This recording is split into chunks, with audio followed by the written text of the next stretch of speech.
우리 전후좌우 계신 분들한테 인사 나누겠습니다. 좋은 일이 생깁니다. 인사하시겠습니다. 네, 잘 지내셨습니까? 네, 한 주간 건강하셨죠? 날씨가 많이 푹해졌어요. 따뜻해지고. 우리 조상들이 참 절기를 기가 막히게 입지 놓으니까 확실히 기세가 꺾이는 것 같아요. 요즘 기상 이변이 많아서 어떻게 될지 모르겠습니다만 한 번은 더 춥지 않을까 싶습니다.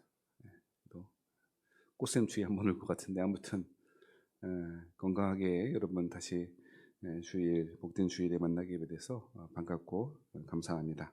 오늘은 고린도후서 7장 2절부터 10절까지 구원에 이르게 하는 회개라고 하는 제목으로 하나님의 말씀 증거하겠습니다. 설교 본문과 설교 내용과 설교 제목이 안 맞을 때가 굉장히 많은데 제가 원고를 잘 안 쓰기 때문에 그렇습니다. 저는 원고를 쓰긴 쓰는데 되게 드래프트하게, 이렇게 러프하게 써요. 터프하게. 자세히 이렇게 하나하나 다 써서 그걸 암기하는 식으로 하지 않는 게 제 방식이어서 그래요. 이해하시기 바랍니다. 성령께서 그때그때마다 하나님 주시는 은혜, 말씀, 통찰이 있기 때문에 그래요. 되게 위험한 말일 수도 있지만 그래도 성령께서 나를 통하여 설교자를 통하여 자유롭게 말씀하실 수 있도록 제가 제 자신을 이렇게 열어두는 방편으로 그렇게 해서 실제로 제가 설교 준비한 방향과 정반대의 그리고 다른 내용을 전하게 될 때도 있어요. 그래서 설교 제목은 그렇게 써놓고 전혀 다른 이야기를 할 때도 있으니까 왜 목사님은 이렇게 설교 내용과 제목이 일치하지 않느냐 그렇게 생각하지 마시고 그렇게 된다 이해해 주시기 바랍니다. 아무리 설교자가 잘 준비해도 더 중요한 건 내가 준비하는 게 아니고 성령의 귀 기울임 말씀에 성령께서 하시는 말씀에 귀 기울여 듣는 게 더 중요하겠죠. 이해해 주시고 아무튼 계획은 구원에 이르게 하는 회개라고 하는 제목으로 하나님 말씀 증거해 보려고 합니다. 우리 지난주에 기억하십니까? 그리스도와 벨리알이 같이 갈 수 없다라고 하는 거 비유적으로 말씀이긴 합니다만 단순한 문제는 아니었죠, 그죠? 다니엘 이야기 기억나세요? 다니엘이 왕이 주는 음식은 안 먹었지만 뭐는 다 배웠다고, 학문은 다 배웠지 않았느냐고. 그렇죠? 사실 제가 볼 땐 다니엘이 배운 학문이야말로 점성술이나 당시에 있는 고대 신들을 섬기는 어떤 그런 학문들이었을 가능성이 많아요. 지금처럼 인문학을 배웠겠어요? 뭘 배웠겠어요? 점성술, 천문학, 이런 바빌론의 고대 수리학 이런 거 배웠을 거거든요.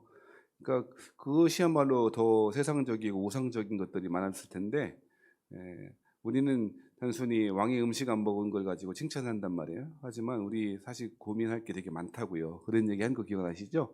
그러니까 단순히 뭐 하거나 하지 않거나 이것을 통해서 그리스도인 되었다라고 하는 것을 자꾸 확인받으려고 하지 말라고요. 자꾸 우리는 무엇인가를 정확하게 하고 명확하게 하는 게 좋은 것이라고 생각하는데 인생 살다 보면 그렇게 안 될 때가 많죠. 제가요 그것 때문에 힘들어요. 기면 기고 아니면 아니고. 이게 충청도 사람들 알아듣지 서울 사람들은 기면 기가 이게 뭔 소리냐 그러고 못 알아듣는데 예스면 예스고 노면 노고 분명히 했으면 좋겠는데 인생이 그러냐고요. 신앙생활이 그러냐고요. 기면 기고 아니면 아니고 그렇게 됩니까? 그렇게 잘 안 될걸요? 그죠? 인생 계획한 대로 잘 다 안 돼요. 안 되더라고요. 계획대로 됐으면요. 지금요 저는요 지금 뭐 거의 조용기 목사님 수준의 목회를 하고 있어야 돼요.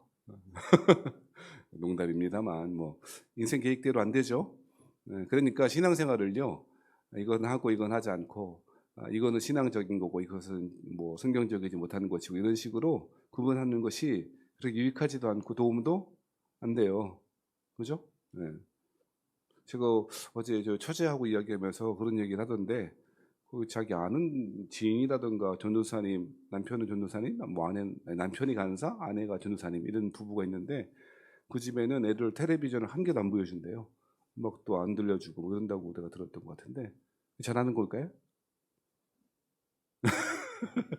한참 이렇게 서로를 얘기해놓고 잘하는 걸까요? 물어보면 그 잘하는 건가? 저는 여러 가지 생각이 들어요. 예전 같았으면 제 예전의 신앙의 상태나 신앙의 고백으로는 이거 경건하네 이랬을 법한데 저는 많이 생각이 바뀌게 됐어요. 아까 전에 바벨론의 다니엘 이야기한 것처럼, 그죠?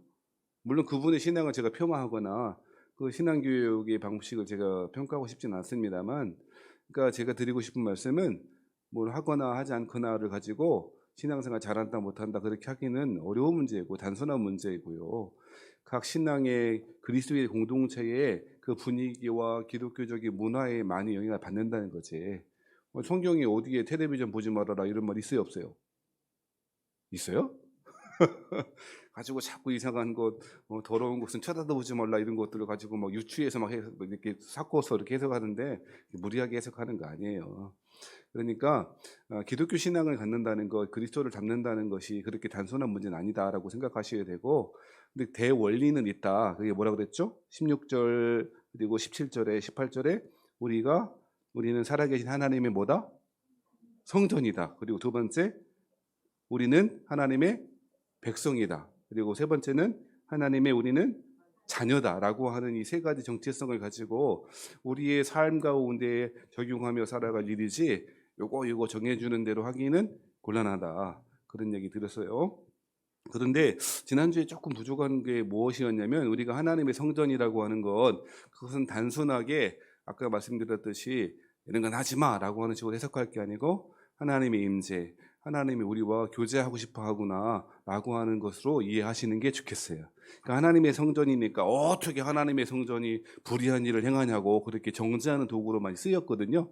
그런 말 전혀 아니에요. 제가 원래 정죄를 잘해요. 뭐 얼마나 그냥 남의 눈에 있는 티끌까지도 보는 그런 천리안을 가진 사람이거든요. 자기 눈에 있는 못 보고. 제가 정죄는 잘하는데요. 점점 그것이 하나님 얼마나 가슴 아파하셨을까 생각이 들거든요. 그러니까 우리가 하나님의 성전이라고 하는 말이요, 누군가를 정죄하고 어떻게 저게 교인이면서 저럴 수가 있어 이렇게 하면 안 된다 이 말이죠. 우리는 받아들이기는 사실 쉽지 않은데 머리는 이해하셨죠? 하나님이 아셔야 될 일이. 우리는 원래 교인들 보면 항상 은혜 받는 게 아니고 실족할 때가 거의 99%예요. 그런 거예요 원래. 그래서 그러니까 우리는 하나님의 성전이 되었다라고 하는 것을 누군가를 정죄하는 도구로 쓰거나 하면 안 되고, 이 하나님의 성전 되었다고 하는 핵심은, 성전의 핵심은 뭐예요? 하나님의 임재, 함께 하심. 그죠? 그렇죠? 어떤 사람은 성전의 핵심이 언약궤다, 뭐 지성수다. 거기는 하나님의 임재의 상징인 것이지. 그죠? 언약궤 그 지성소에 하나님 임재해 계시지 않으면 아무 쓸데 없잖아요. 괴짝이지 뭐. 그렇잖아요. 그죠? 기억나시죠? 사무엘상 하나 이런 데 이야기 기억나시죠? 블레셋을 막 뺏기잖아요. 그죠? 그러니까 하나님의 성전이다, 우리가 하나님의 성전이라고 하는 말은 하나님이 우리와 함께 계시다라고 하는 거예요. 그러니까 하나님이 우리에게 그렇게 결정하셨고 선언하신 거예요. 너희는 하나님의 성전이다. 이 이야기를 통해서 내가 너와 뭐 하고 싶다? 교제하고 싶다. 사랑의 관계를 나누고 싶다라고 하는 이야기를 끊임없이 우리에게 던져주고 있는 거예요. 그래서 7장 1절에 뭐라 그랬어요? 하나님을 뭐하는, 두려워하는 가운데에서 거룩하게 살아가야 될 것, 그 이야기한 거죠. 그 거룩함은, 그 두려움은 공포가 아니고 하나님을 사랑에 대한 감화, 사랑에 대한 항복이었다. 기억하시죠? 사람이 변하는 건 강요하거나 폭압적으로 무엇인가를 위협하거나 식으로 되지 않는 거죠. 심지어는 상을 통해서도 혹은 벌을 통해서도 안 돼요. 예전에는 체벌하는 것을 통해서 훈육 많이 했어요. 그죠? 저희 학교 다닐 때는 엄청나게 선생님도 왜 이렇게 때렸나 몰라요. 여러분, 요즘은 그렇게 했다가 큰일 날걸요. 애들이 핸드폰으로 전화할 거예요, 경찰서에. 선생님이 나 때렸다고. 그러지 마세요. 그러지 마. 핸드폰이 없어? 예전은 그렇게. 그러다가 이게 그렇게 학교에서 폭력적인 것들이 없어지니까 이제 상벌로 바뀌더라고요. 뭐 벌점, 상점 이런 걸로. 그게 제가 볼 땐 더 비인간적인 것 같아. 아무튼 뭐 그렇게 바뀌어요. 그래서 처음에는 상에 대한 더 받아야 되겠다. 내가 어떤 상점을 더 받아야 되겠다. 거기에 대한 동기부여가 조금 되다가 나중에 학교에 있는 애들한테 물어보세요. 그게 동기부여가 되나? 전혀 안 돼. 전혀 안 돼. 전혀 안 돼. 진영이한테 초콜릿 줄게 라고 하고 문제를 내면 눈이 빨개지죠. 그런데 태웅이한테 시키면요, 문제도 안 내고 제가 좀 전에 초콜릿 하나 건네니 한참 쳐다보더니 안 먹어요 그러더라고. 예. 그러니까 저한테는 초콜릿이 상이 돼요, 안 돼요? 안 되는 거죠. 무슨 얘기하냐면 우리가 신앙생활을 할 때 이렇게 하면 벌 받아, 이렇게 하면 복 받아라고 하는 것이 처음에는 동기부여가 되고 그것을 통해서 내가 잘해봐야지 이런 생각이 들어야 안 들어요? 든다고요. 그죠? 그런데요, 조금 지나봐요. 그거 별거 아니거든요. 하나님이 주신 은혜보다 더 좋은 게 많이 보이거든요. 안 그래요? 신앙 있는 척 하지 말고 사실 다 그렇잖아. 더 좋은 게 많이 보이거든. 그래서 그러니까 우리의 신앙의 동기, 거룩에 대한 동기가 그거 무엇인가 잘하면 상 받고 잘못하면 벌 받을 것에 대한 동기가 그게 효과적이지도 않고 원하시지는 않는다는 거예요. 그러면 거룩에 대한 우리의 근원적인 동기가 무엇이어야 되는가? 그것은 하나님을 두려워하는 가운데, 즉 하나님 경외하는 것이고, 경외는 하나님의 사랑을 전제하는 것이다 라고 하는 것이죠. 그러니까 여러분, 하나님은 지금도 우리를 사랑으로 초대하시고 당신의 관계 가운데 우리를 불러주시는 하나님이심을 믿으시기 바랍니다. 사랑하자고, 좀 같이 살자고, 같이 교제하자고 계속 그렇게 우리를 부르셔요. 그렇죠? 결국 우리가 은혜 가운데 서는 것, 신앙에 승리하는 길은 그 하나님의 사랑에 패배하는 거예요. 항복하는 거예요. 그렇죠? 두려워서가 아니고 복 받으려고 아니고요. 그 하나님에 감화하여 항복하는 것, 그것이 우리의 거룩의 동기가 되어야 된다는 거. 이거 굉장히 중요한 일인 것이죠. 그런 사람들이 마음이 어떻게 될까요? 그런 사람들은 하나님의 사랑에 항복한 사람, 하나님의 사랑에 감화한 사람, 감동 가운데 하나님 사랑 가운데 머물러 사는 사람은, 하나님의 성전으로 사는 사람은, 하나님의 백성으로 사는 사람은, 하나님의 자녀로 사는 사람은요, 마음이 좁아요, 넓어요? 어려워요? 하나님의 사랑 가운데 사는 사람은 마음이 좁아요, 넓어요? 넓어요. 여러분요, 그 어떠한 사랑이든지 간에 사랑으로 충만하게 된 사람, 더군다나 그것이 하나님의 사랑이라면 그 마음이 좁아질 수가 없는 거죠. 그러니까 여러분, 오늘 우리 지난주 13절 말씀에 무슨 이야기를 했냐면 6장 13절 말씀에 너희도 마음을 뭐 해라? 안 보여요? 돋보기를 쓰셔. 6장 13절에 너희의 마음을 뭐 하라 그래? 넓히라 그래. 그리고 똑같은 말씀이 7장 2절, 우리 살펴보려고 하는 7장 2절에도 나와 있어요. 7장 2절 말씀에 보니까 뭐라고 되어 있습니까? 마음으로 우리를 영접하라. 이게 똑같은 말이 뭐라고요? 마음을 넓히라, 그런 말이에요. 여러분, 마음으로 우리를 영접해라 라고 하는 말을 헬라말로, 원어말로 잘 번역하면 이런 뜻이래요. 우리를 위한 마음의 방을 만들어주세요 라는 뜻이래요. 사도 바울과 함께 사역하는 신앙의 동료들을 받아들일 만한 마음의 방을 좀 만들어주세요. 그 표현이 더 멋진 것 같은데, 마음으로 영접하라 그러니까 그 풍부한 뜻이 잘 안 전달되는 것 같아서 제가 그렇게 원어의 번역을 가지고 왔어요. 뜻이 뭐라고요? 우리를 위한 마음의 방을 만들어 주세요라고 하는 것이죠. 각자의 마음의 방이 있을 거잖아요. 그러니까 마음이 넓은 사람, 우리 마음의 방이 많은 사람들은 이런 사람도 저런 사람도 품을 수 있겠지만, 그렇지 않은 사람들, 하나님의 사랑에 감화하거나 감동되지 못하는 사람들은 우리 마음 가운데 담아줄 수 있는 사람이 많아요, 적어요?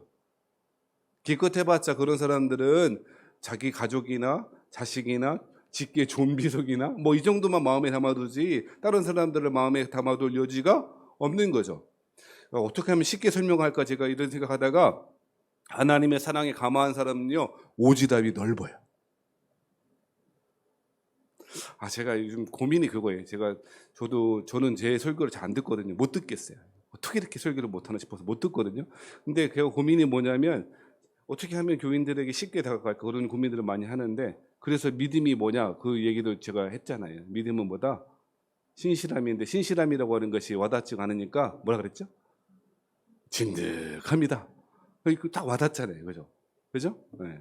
그러니까 여러분요, 7장 2절에 마음으로 우리를 영접하라라고 하는 것은 하나님의 사랑에 감화된 사람들의 특징이라고 이야기했는데, 그러니까 우리 마음의 방을 만들어. 그래서 우리 방에 여러 사람이 들어올 만한, 여러 사람이 내 마음에 들어와 있으니까 오지랖이 넓어져요, 좁아져요?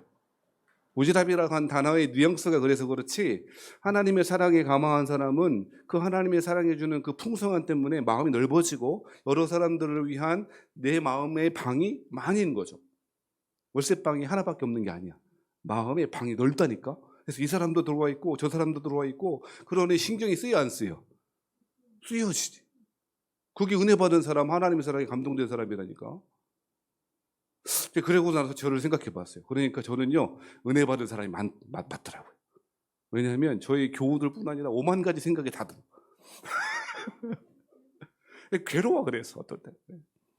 이런 얘기하면 당연하다 하지 말고 여러분 목회자가 제일 고통스러운 게 뭘까 생각해 보면 나 진짜 못하겠다 싶을 때가 있어요. 그 뭐냐면 설교 준비가 어렵지 않고요. 목회하는 게 어렵지 않아요. 주보 만드는 행정적인 일들이 어렵지가 않고요. 교인들이 듣는 소식 때문에 가슴이 아파요. 무슨 얘기냐면 여러분 저한테 전화를 다 안 하시잖아요. 원래도 안 하지만 그리고 전화하실 때마다 전화가 잘 안 하시는데 전화가 오면 좋은 소식으로 전화해요? 주로 나쁜 소식으로 전화해요? 기도 부탁에 이게 나쁜 소식은 아니지만 아무튼 그러니까 제가 듣게 되는 그런 소식들은 대부분 긍정적이거나 복된 소식이라기보다 대부분 어렵거나 힘든 상황에 있는 그런 소식들을 많이 듣게 된다고요. 그죠? 기쁠 때는 저한테 전화 안 해. 그냥 빨리 여보 뭐 그냥 이렇게 되지. 기쁜 소식이 있을 때도 좀 전화 좀 줘요. 목사님 하나 이렇게 응답받았다고 참 감사하다고. 여러분 전화하기 쑥스러우면 문자 있잖아요. 문자가 더 어려워? 아무튼 대부분 사람들은 기쁜 소식 목회자한테 전달하지 않고 대부분 그렇게 어려운 상황 가운데 부탁하는 거 이해합니다만 제 탓이겠죠. 그러면 그게 제 마음과 너무 오래 남아요. 계속 제가 좀 이렇게 이야기 드리면 어떨지 모르겠지만 제가 그 상황 그 기도의 제목 가지고 꽤 오랜 동안 기도하고 그러거든요.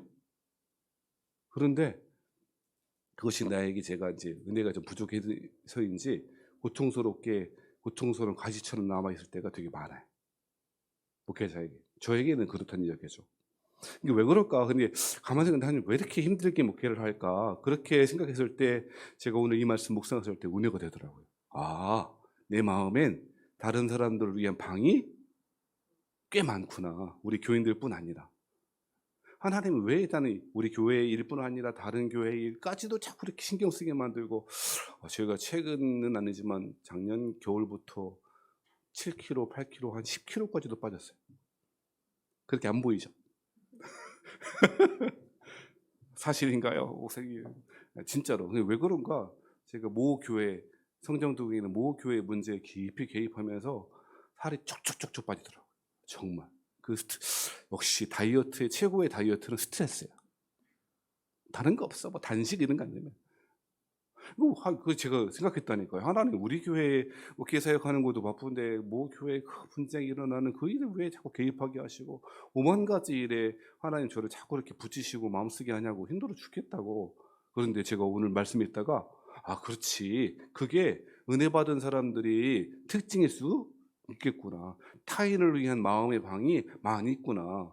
좁아지지 않는구나. 사랑하신 여러분, 사도 바울이 지금 뭐라고 이야기하냐면 마음으로 우리를 영접하라 라고 이야기하고 있다는 것입니다. 자신들이 들어갈 만한 방을 좀 만들어 주십시오 라고 이야기하는 것이고 그것은 은혜 받은 사람들 특징이라고 이야기하고 있는 것이죠. 그러면서 7장 2절 말씀에 뭐라고 이야기해요? 우리는 아무에게도 불의를 행하지 않고 아무에게도 해롭게 하지 않고 아무에게서도 속여 빼앗은 일이 없노라 라고 이야기합니다. 당시 그런 사람이 좀 있었나 봐요. 거짓 사도들, 그리고 예루살렘에서 파송받은 선지자다, 예루살렘에서 파송받은 율법의 복음의 교사들이다, 율법의 복음의 전도자들이다 라고 그렇게 이야기하면서 실제로는 그들에게 속여서 빼앗거나 자신의 육신의 인간적인 그 재물을 탐하는 선지자들이나 가짜 선지자들이 있었던가 봐요. 사도 바울 그런 상황 가운데 있지 않았다고 너희들이 알지 않냐고 이야기하고 있는 것이죠. 그런데 문제는 무엇이었냐면 사도 바울이 누군가에게 이익을 취하거나 해롭게 하거나 하지 않았는데 뭘 잘했어? 사도 바울이 이렇게 이야기하면 어떻지만 독설가요. 얼마나 말로 아마 그 이야기를 직접 들었다면 편지를 써서 들었으면 다행이지 직접 들었으면 정말 힘들었을 거예요. 고린도 교인은. 그래서 7장 3절 말씀에 뭐라고 이야기합니까? 7장 3절 말씀에 내가 이 말을 하는 것은 아마도 그것 고린도 전서를 포함하고 고린도 후서의 1장부터 6장까지 모든 그런 여러 가지 편지에 기록된 그 사도 바울의 그런 이야기였을 것이죠. 내가 이 말을 하는 것은 너희를 뭐 하려고 하는 것이 아니래요. 정죄하려고 하는 것이 아니래요. 사랑하신 여러분, 사도 바울이 고린도 교회에게 꼭 해주고 싶은 마음을 전달해주고 싶은 마음이 있었어요. 그거는 무엇이냐면 너희들이 이러한 자 이렇게 심지어 하나님 심판을 선언하고 그렇게까지 보이는 그 말씀이 정죄 자체에 있지 않다는 거예요. 여러분, 의사를 만나러 가는데 의사가 당신 몸에 암이 있습니다, 당신 몸에 이러한 문제가 있습니다 라고 야단 맞을 때가 있어요, 없어요? 저는요, 한 달에 한 번씩 병원 가거든요. 약 타러 가면요 아주 공손해지고 조마조마해요. 맨날 혼날까 봐. 제가 목사인 걸 또 알아, 그분이. 목사님, 과일즙 먹지 말라 그랬죠. 아니, 저는 밥은 안 먹어도 과일을 항상 먹는 사람이 과일 먹지 말라고 그래. 아니, 저기 누가 선물 줘서 저기 레드향 몇 개 먹, 레드향이라니. 사과 한 쪽만 먹지. 사과 한 쪽만 먹으라고. 토마토 드세요, 토마토. 요즘은 건달마토라고 알아요? 건달마토 몰라요? 건강하고 달콤한 토마토래. 나중에 한번 사 드셔봐. 토마토가 엄청 달아, 세상에. 제가 토마토 먹으라는 말 듣고 그거 시켜 먹고 있어요, 요새. 저는요, 병원 갈 때마다 선생님한테 이렇게 치수가 이렇게 얼마 올랐고, 뭐, 당화혈색소가 어떻고, 이렇게 큰일 난다고 맨날 야단 맞거든요. 근데 야단 맞고 나면 그래도 듣기에는 기분 나쁘지만 의사 따위가 이렇게 하진 않잖아요. 그러세요? 안 그렇죠? 근데 희한한 일이 벌어져요. 설교자가 복음의 말씀으로, 하나님의 말씀으로 성경 말씀을 전하면요, 목사가 뭘 알아? 삶을 알아? 사회생활 해봤어? 라고 한다거나 자신이 치부가 드러나는, 공개적으로 하지 않더라도 하나님의 말씀을 전파되어지면 발가받는 것 같잖아요. 그런 경험 없으세요? 그럴 때 어떻게 하는 거예요? 뭐 이렇게 관계들을 나쁘게 만들거나 그렇게 할 때가 많은 것이고, 고린도 교회도 그랬단 말이에요. 그래서 사도 바울이 지금 뭐라고 이야기합니까? 자신의 진심을 전하고 있죠. 뭐라고요? 내가 너 이렇게 이야기하는 것은 너희를 정죄하려고 했던 것이 아니라고. 정죄의 목적이 있는 것이 아니라고. 그렇죠. 의사 선생님이 당신 왜 이렇게 과일을 많이 먹어 하는 것은 과일만 많이 먹는 돼지냐고 정죄하는 게 아니잖아요. 뭐 하라고? 조심하시라고, 합병증 조심하시라고, 건강 조심하시라고 하는 말이잖아요. 그런데 우리 신앙의 영역으로 딱 들어오면 그것이 자신이 발가벗겨져서 정죄당하는 줄 알아요. 그렇지 않다는 거예요. 사랑하는 여러분, 그래서 사도 바울이 3절 후반절에 뭐라고 이야기합니까? 내가 이전에 말하였거니와, 왜 그렇게 이야기합니까? 안 하면 되지. 정죄하는 것처럼 들으니 에이 너나 잘 살아라, 그냥 안 하면 되는데 왜 잔소리하는 것처럼 느껴지고 정죄하는 것처럼 말씀으로 그 사람 발가벗겨지는 것처럼 이야기합니까? 그 이유가 무엇입니까? 너희가 우리의 마음에 있어. 아까 전에 은혜 받은 사람, 하나님의 사랑에 감동된 사람의 특징이 뭐라 그랬어요? 내 안에 너 있다, 이거잖아요. 아까 전에 그 2절 말씀이 마음으로 우리를 영접하라라고 하는 말이 우리를 위한 마음의 방을 만들어주세요라고 하는 말이래요. 그죠? 사도 바울이 7장 3절에 왜 그렇게 정죄하는 듯한 사람들이 오해를 받은 듯한 말을 그렇게 하고 있습니까? 너희가 우리 마음에 있기 때문이래. 하나님의 사랑에 감화한 사도 바울은 그의 선교 여행은 그 안에, 그 마음 중심에 고린도 교회 교인들이 가득 차 있었던 것이죠. 그래서 너희가 우리 마음에 있어 함께 죽고 함께 살게 하고자 함이라. 이것은 그저 어려운 일 같이 잘 극복해 봐요, 결혼할 때 마치 주례사의 주례 선생님이 하실 법한 말씀이 아니고요, 실제적으로 일어난 일이라고요. 고린도 교회 교인들은 실제로 함께 죽죠. 누군가 로마 당국에 의해서 끌려가게 되어지면 다 끌려가고요, 줄줄이 사탕마냥 다 끌려간다고요. 다 함께 죽는 거예요. 그리고 이 죽음을 경험한, 이 땅 가운데 실제로 죽음을 경험한 사람들은 실제로 부활의 아침에 같이 눈뜨게 되는 거죠. 실제로 함께 죽고 함께 사는 사람들이라는 거죠. 그런데 함께 죽고 함께 사는 사람들이 그 안에 사도 바울의 마음 안에 가득하게 있는 거예요. 그런데 그 교인들이 네가 무슨 목회자이고 네가 무슨 사도이고 당신 어디 출신이야, 예루살렘에서 온 추천장 받았어? 한다든지, 하나님의 말씀을 전할 때 그 말씀을 자신을 정죄하는 말로 듣고 있는 교인들을 향하여 가슴 터지는 듯한 호소와 애통하는 말이 오늘 고린도 호소 이 말씀입니다. 사도 바울의 고민도 저의 고민과 그렇게 다르지는 않았던 것 같아요. 사랑하신 성도 여러분, 교회가 건강하게 되어지는 가장 중요한 핵심 가운데 하나가 뭐냐? 사람들이 우리 마음 가운데 가득해져야 되는 거예요. 우리 마음 가운데 하나님의 사랑으로 감화하여 그 사랑으로 충만하게 되어 우리 기껏 해봐야 우리 주변에 있는 가족 친척들뿐 아니라 여기 옆에 계시는 성도님들이 우리 마음 안에 가득해져야 되는 거예요. 아멘입니까? 그것이 건강한 교회다. 일 잘하는 교회, 무엇인가 성과를 드러내고 나타나는 교회, 그거 필요 없어요. 뭐가 그렇게 중요해요? 하나님의 입장에서 보면 일 잘하는 목회에서 일 잘하는 성도보다 더 중요한 건 관계에 입쓰는 교회, 관계에 입쓰는, 사랑하고 사는 교회.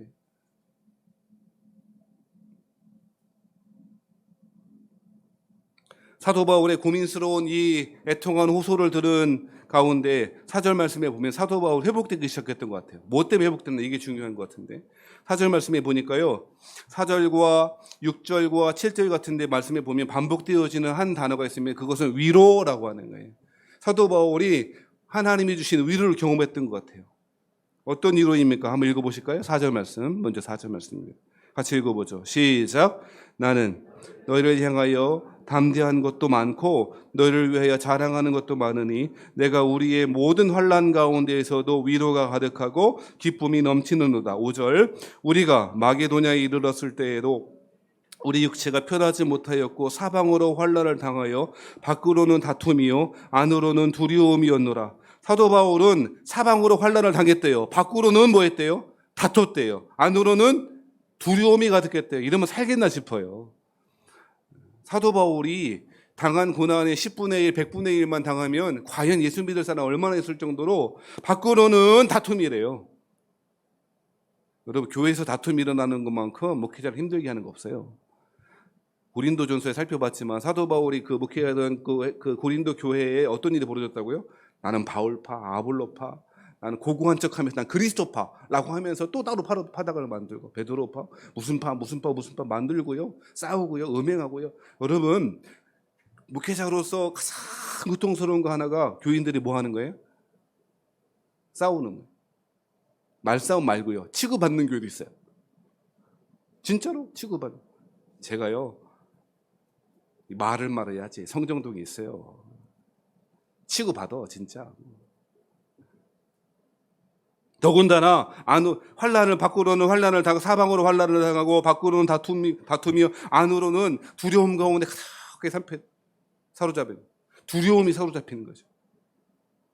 그런데 하나님이 사도 바울을 위로하신대요.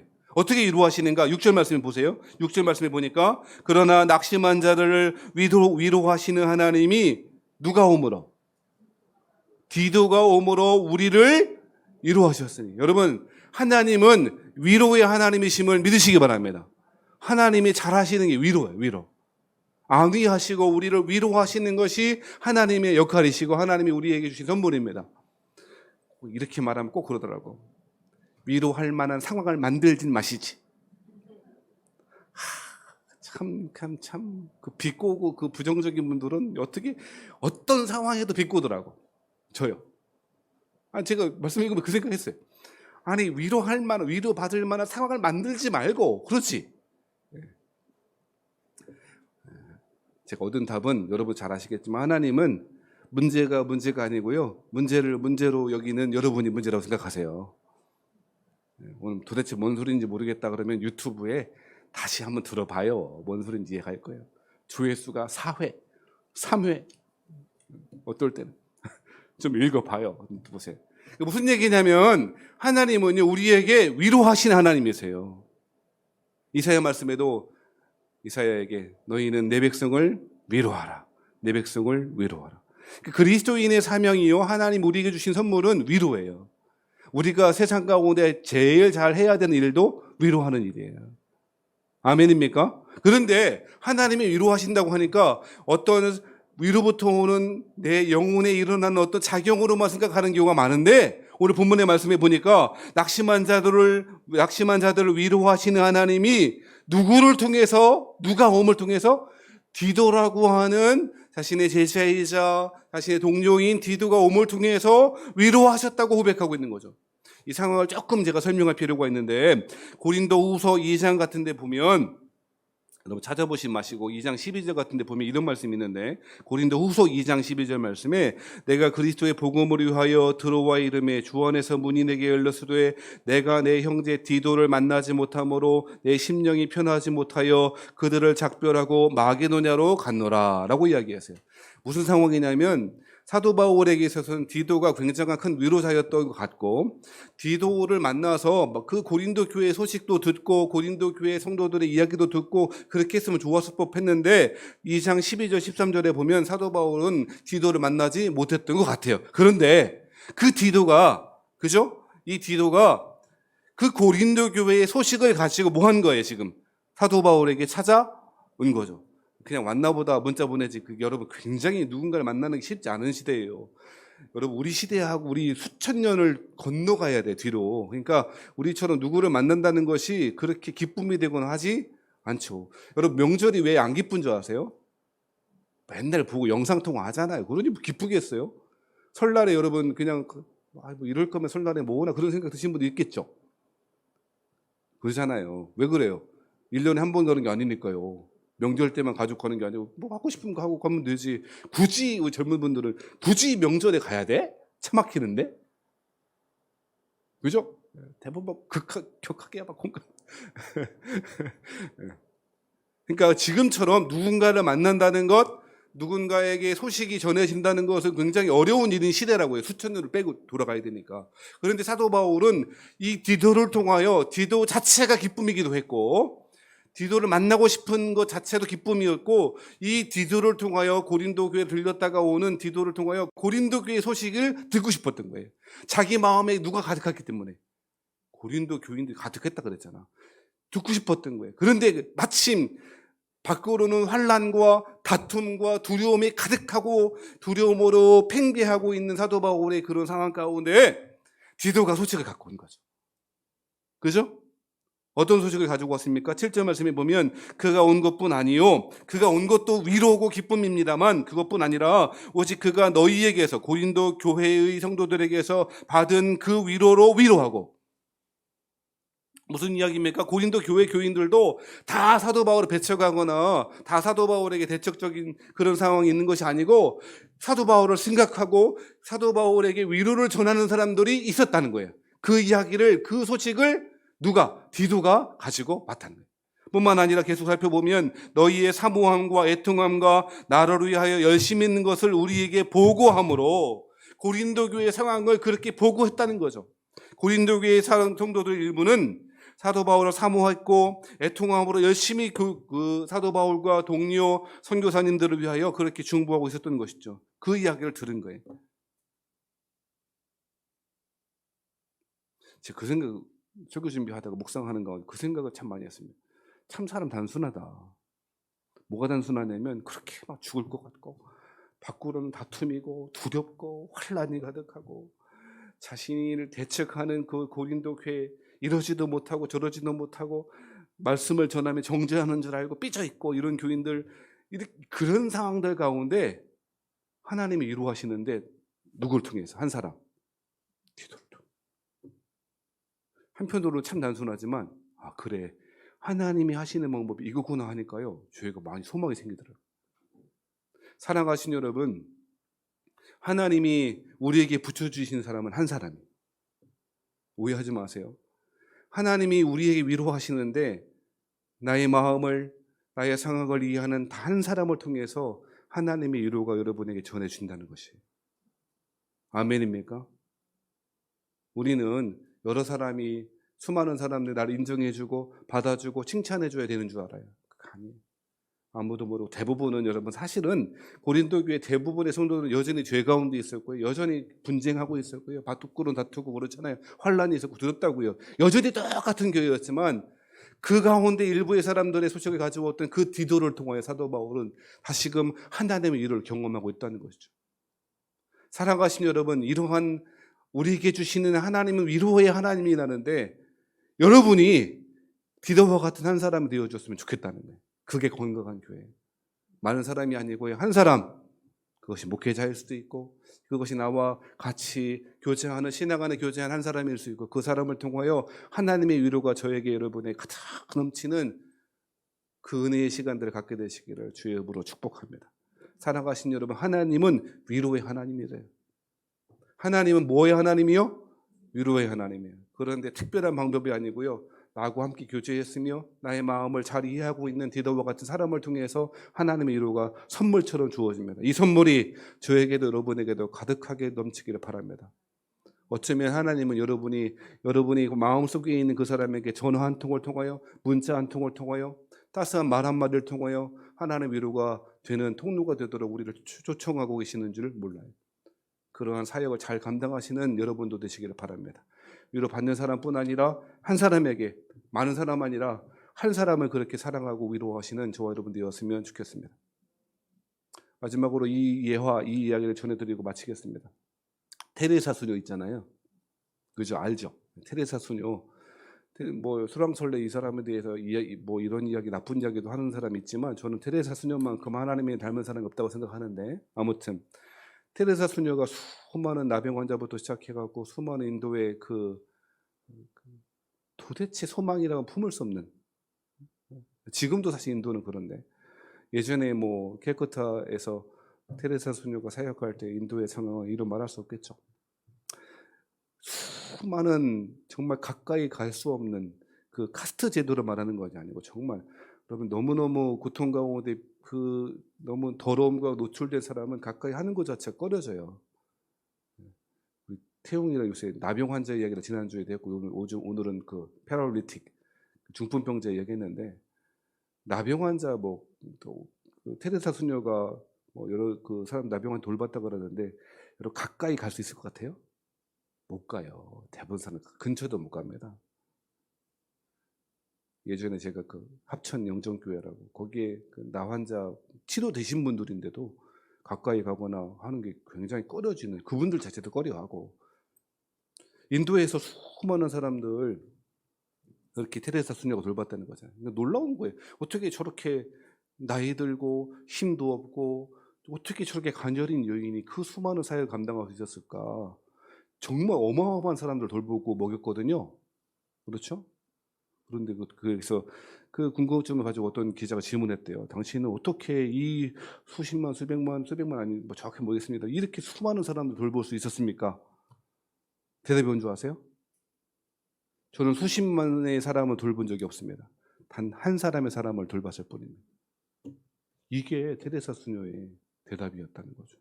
사랑하신 여러분, 하나님의 사랑을 닮아간다는 것, 하나님이 주시는 위로를 행하며 살아간다는 것 별거 아니에요. 나의 마음에 있는 그 사람을 위하여 그 사람에게 문자 하나 하는 것, 전화 한 통 하는 것, 힘내라고 이모티콘 하나 보내는 것을 통해서도 하나님은 일하실 수 있다고 저는 믿어요. 그러한 은혜가 우리에게뿐 아니라, 우리에게 위로의 하나님이 주시는 그 은혜가 있을 뿐 아니라 여러분이 위로를 증거하고 살아가는 디도와 같은 사람 되시기를 주의 이름으로 축복합니다.